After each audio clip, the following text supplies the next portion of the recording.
बोलिए सियावर रामचंद्र की जय।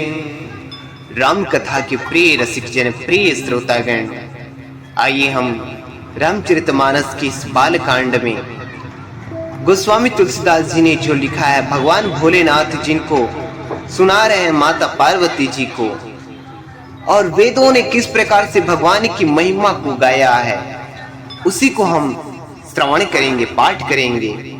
भगवान भोलेनाथ माता पार्वती से कह रहे हैं कि हे पार्वती, वेदों ने अपनी बुद्धि से अनुमान करके, अर्थात अपनी बुद्धि के अनुसार इस प्रकार से, जैसे कि नीचे लिखे अनुसार भगवान की महिमा को गाया है।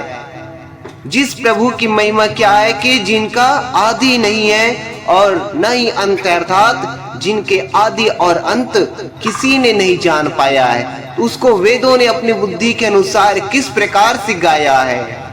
कह रहे हैं, बिनु पद चलाई सुनई बिनु काना, कर बिनु करम करई विधि नाना, आनन रहित सकल रस भोगी, बिनु बानी बक्ता बड़ जोगी।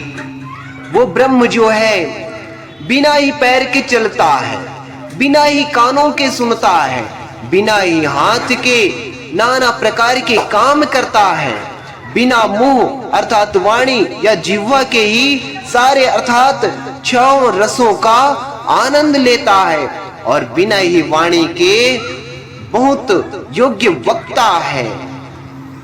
तन बिनु परस नयन बिनु देखा, ग्रही ग्राण बिनु वास अशेषा, असि सब बाती अलौकिक करनी, महिमा जा सुजाई नहीं बरनी।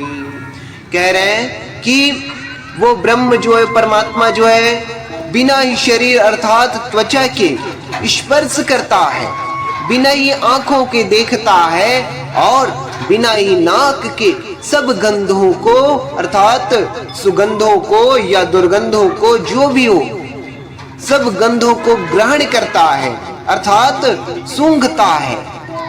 उस ब्रह्म की करनी सभी प्रकार से ऐसी अलौकिक है कि जिसकी महिमा कही नहीं जा सकती। बोल सियावर रामचंद्र की जय।